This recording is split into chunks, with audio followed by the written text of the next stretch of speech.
Welcome, everybody. Today is Tuesday, September 8th, and hope everyone had a nice weekend. Welcome to the webinar, which is titled Utilizing the COVID Resource Reporting Tool Dashboard. Today, our presenter is going to be Dr. Clay Mann, who's a professor with the Family and Preventative Medicine Department at the University of Utah and is also the principal investigator on the NEMSIS project. Today, he's going to be going over the COVID Resource Reporting Tool and showing you how to access the dashboard, explain the different visualizations, and how to download actionable information for your state, territory, or region. Clay, go ahead and take over. Thank you, Chris. Appreciate it very much. Can you hear me okay? We can hear you great. All right, fantastic. Well, thank you for joining this morning. Appreciate you jumping on the Zoom meeting with us to discuss the EMS COVID Resource Reporting Tool, how EMS agencies will utilize it, and then how you at the state level can also utilize this to provide helpful information for you in your state. Let's begin with just a little bit of background, a little bit of history as to why this tool was developed. There, of course, are several states since the spring that have rolled out ways for PPE needs or reporting of COVID stress associated with an agency for that to be made available to EOC representatives within states, for example.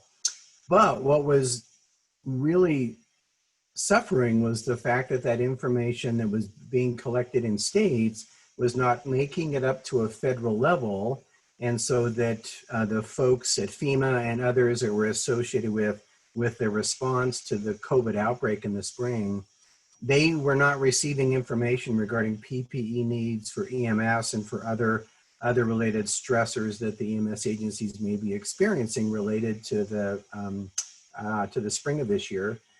So this tool was developed. It's clearly a little bit late in the game, and some states may have other reporting tools that they're utilizing, but this is clearly a tool that you could utilize and make available to agencies within your state that would ensure that the information is being made available to you and to your federal partners so that they can make sure that the distribution of, for example, PPE is being directed correctly. So we're very much interested in having all EMS agencies complete this reporting tool on a weekly basis, preferably Monday morning, and we'll talk about why that would be a great time to get the tool completed. But we'll walk through the entire use of the tool, so what the EMS agencies will see and how they will complete the form, and then how that data is saved in a server and then turned into a Tableau dashboard that's interactive. So let's go ahead and dig in. So I've started here on the NEMSIS website, and this is where we're hoping you will direct your EMS agencies to be able to complete this tool. So it stands free of the NEMSIS data set that is completed on calls, EMS calls, but several of the software have added this link to this page that's present on the NEMSIS website. So even within the software, for much of the software out there now, EMS agencies can access this reporting tool either through their software or here on the website. Here on the website, if you come to the NEMSIS website at nemsis.org, the first dynamic ribbon, if you clicked on the ribbon, it would take you to the EMS COVID Resource Reporting Tool, or you can click here and it'll take you to that same page. This is a great page for EMS agencies because it provides very quick statements in regards to, well, why should I complete this? How will this benefit me? How will this data be utilized? Who will see this data? And what can I expect back if I complete this tool on a weekly basis? There are some great helpful tools, resource tools at the bottom. There's a 3-minute video that provides a walkthrough as to how to complete the reporting tool. There's also an introductory letter here that talks about the purpose, the value of the tool, and then provides some instructions, some written instructions as to how to complete the tool. And also, if you want to promote the use of this tool within your state, there's a very nice flyer that's been developed that you could distribute across your agencies to make them aware of the tool. Once they land on this page, if they click on this ribbon, it takes them to the actual reporting tool. I've got the reporting tool up in a different tab here, so I'll just go ahead and play with this when I don't want to submit fake data. So I'm going to open up this one just so we can play with it a little bit. So it has 4 sections to this tool. We anticipate that it would take well under 5 minutes to complete this on a regular basis. And we feel like agencies should complete it, even if they're not feeling currently any stress or PPE needs. This would be valuable as a check-in. There's some important data here that could be made available regardless of whether they're currently experiencing any stress or PPE needs. We'll talk about that a little bit. Okay, we talk about here at the beginning, we'd love to have it completed every 7 days. First section is really agency information. And most importantly, it provides a contact name and a contact number for the state and for the federal partners to be able to access the agency who may be experiencing some needs or stress. Here, interestingly and importantly, we ask for the number of EMS personnel, so the first responders within the agency. That number is used to develop a measure of stress, and we'll talk about that in just a minute. This section talks about the exposure to COVID that your agency may be experiencing. You'll notice all of the questions, whether it be confirmed cases, suspected cases, or deaths, or total, all of these ask for information related to the past 7 days. So we want this data to be very timely for the states to be able to respond quickly and for the feds to have an up-to-date understanding of what's going on. We do ask for total confirmed cases, and we'll show you where that exists in the dashboard that's made available. The third section in the reporting tool has to do with shortages in personnel. Are you experiencing shortages today? Do you anticipate shortages within 1 week? Those questions are answered. And then there's a section that goes into many different types of PPE that asks for the agency to complete. And depending on the need of the agency is how many sub-questions will appear, right? So let's try to walk through this as if an agency, for example, has a dire need for N95 masks. If the agency was to say, I only have a 1 to 3 day supply on hand, it will ask then again, are you currently reusing the item or have you implemented an extended use program? Let's say yes. It will then ask, well, are you able to obtain this item through your normal purchasing procedures? Let's say no. Another question will pop up and ask if you have submitted a request to through EOC or some other process that's been put in place associated with the pandemic. Let's say that you say yes. It will then ask with your most recently submitted request, was it filled partially, completely, or not at all? So depending on how you answer, this may take a little longer to complete, but clearly it will provide very clear and distinct information for your state and for federal sources. So any questions on the resource reporting tool as we walk through it?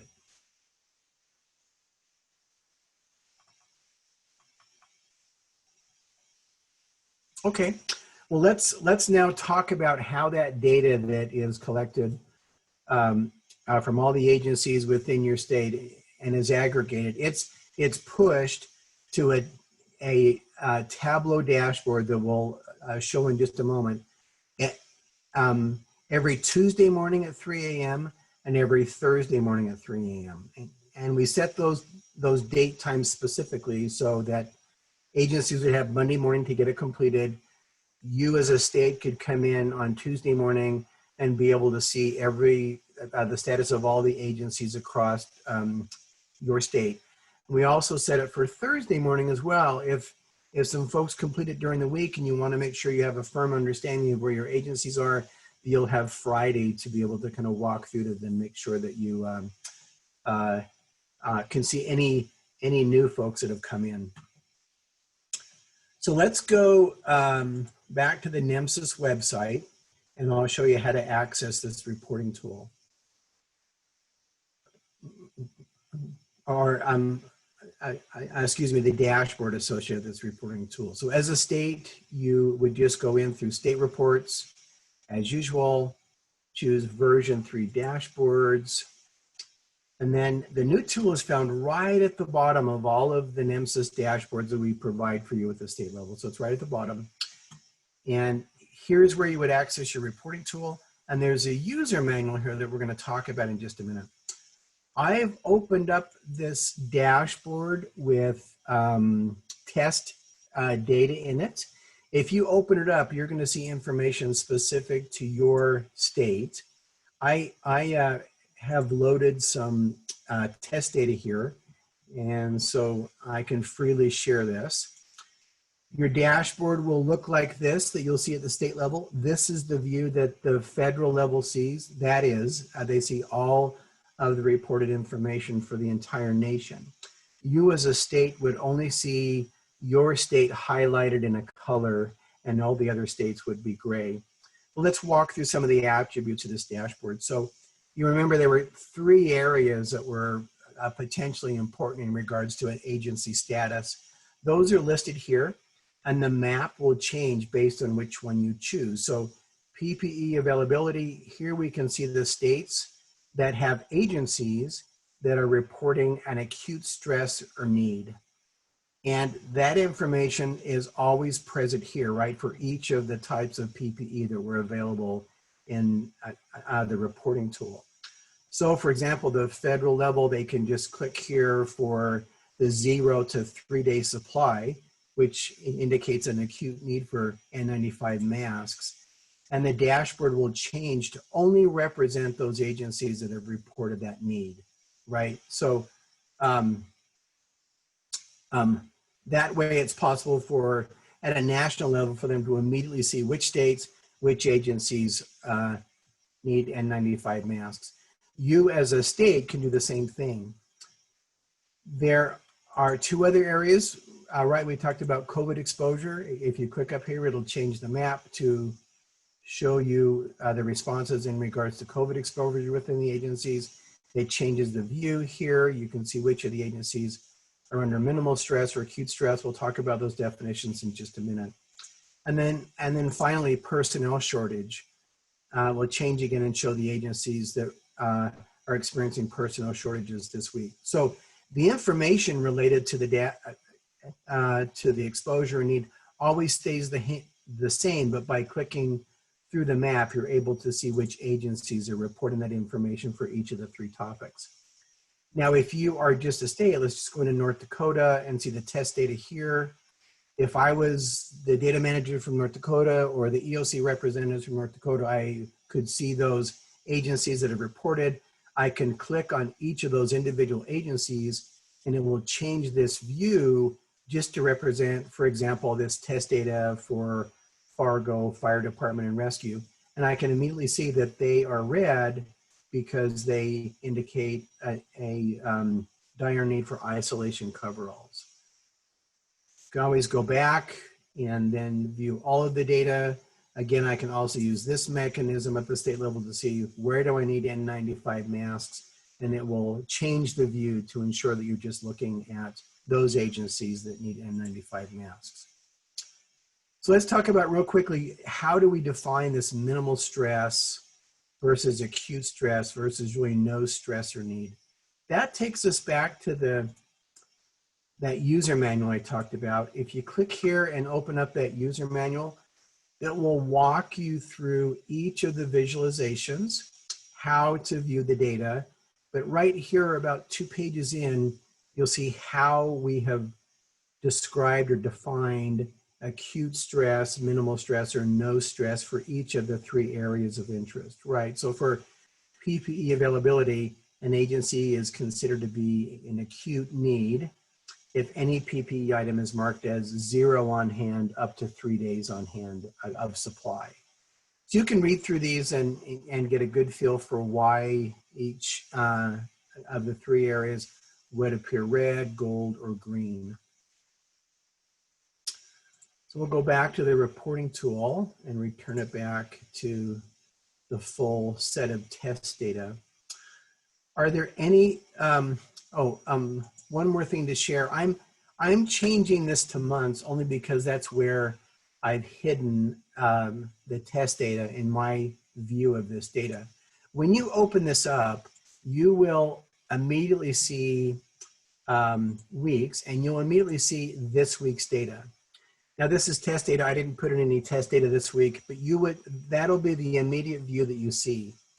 You'll have the ability to also look at who reported last week by pressing previous week, but that's all the data that we're saving per state. So the idea of this is to be very timely and dynamic. So once a 14-day period is passed, since an agency has responded, their data will drop off, right, since they've completed the form.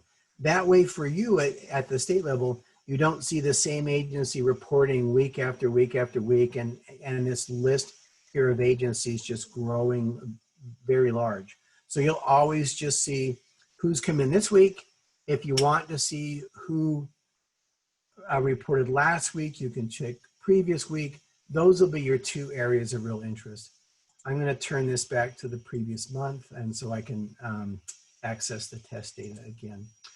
So I'll stop there for just a moment and see if there are any questions that I could answer.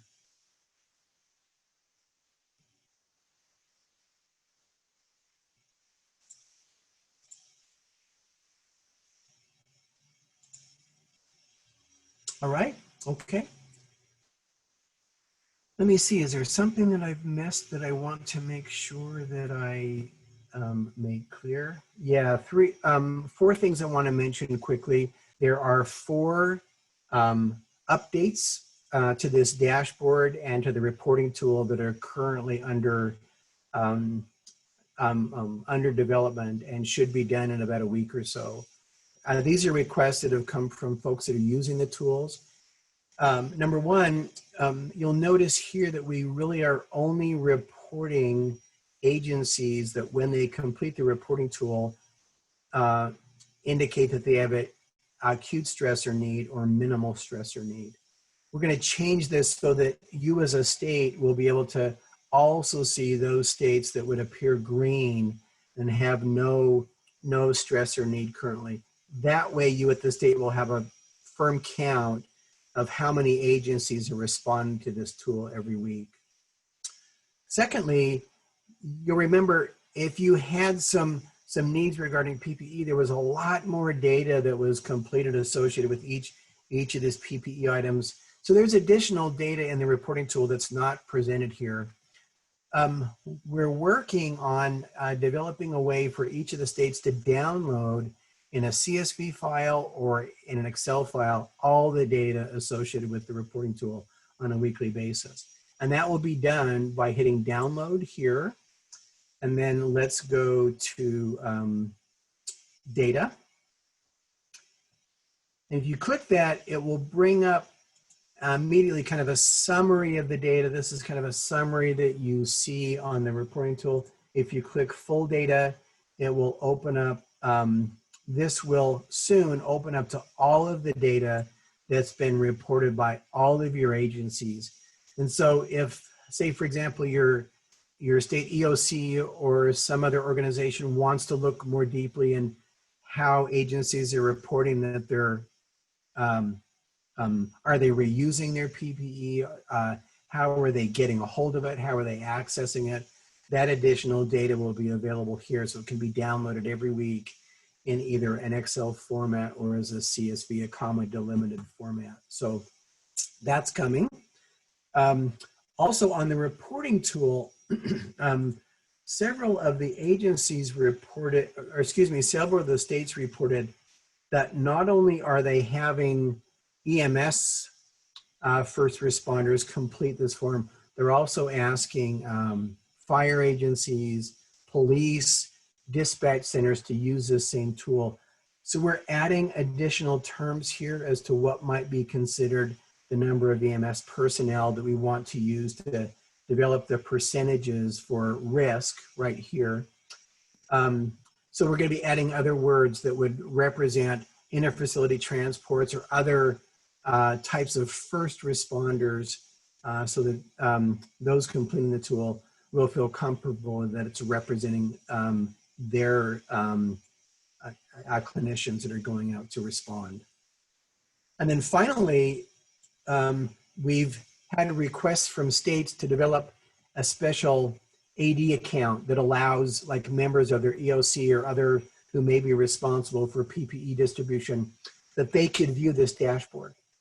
So right now, of course, you can view it as a state representative that has a NEMSIS account, but you can see all of the dashboards that are associated with your state. So you can see county level data, zip code level data for many different things, naloxone, STEMIs, strokes. We're developing a new type of AD account so that you could request an account, a NEMSIS account for someone who may be in the EOC, for example, that you may not want them to see all of the dashboards that NEMSIS provides, but that they'll have access to only this one. So that's underway. Those changes, those 4 changes should be made by the end of this week, the beginning of next week. So I'll stop there. I think that concludes an overview of the tool and of the dashboard and how you as a state can access that that dashboard. I'll pause there and see if there are any questions that I can answer related to the presentation.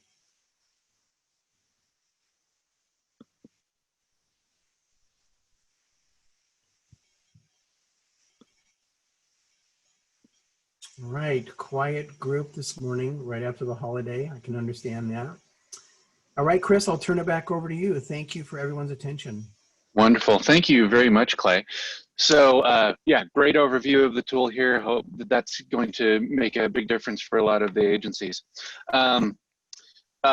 If you do come up with questions after this is over, you have a moment where you're at your refrigerator and you think, oh, I really wanted to ask Clay this question there about the COVID reporting tool, please feel free to head to our website at nemsis.org. There is a support tab on the right-hand side that has our contact information. You're more than welcome to send that over with any sort of questions that you may have about this or any other tool that NEMSIS supports. The best way to know when we are doing these types of trainings or other events that are going on with NEMSIS is to sign up for our Google group. If you go to nemsis.org and look for the red button that says subscribe to the NEMSIS Google group, you will get emails when we post about events and other things that are going on with the NEMSIS project. And then you can also subscribe to us on social media. If you go to Facebook, Twitter, LinkedIn, we post the links and flyers for these trainings there as well. And so thank you very much for your attendance and your attention today. Hope you have a wonderful rest of your day. Thank you very much.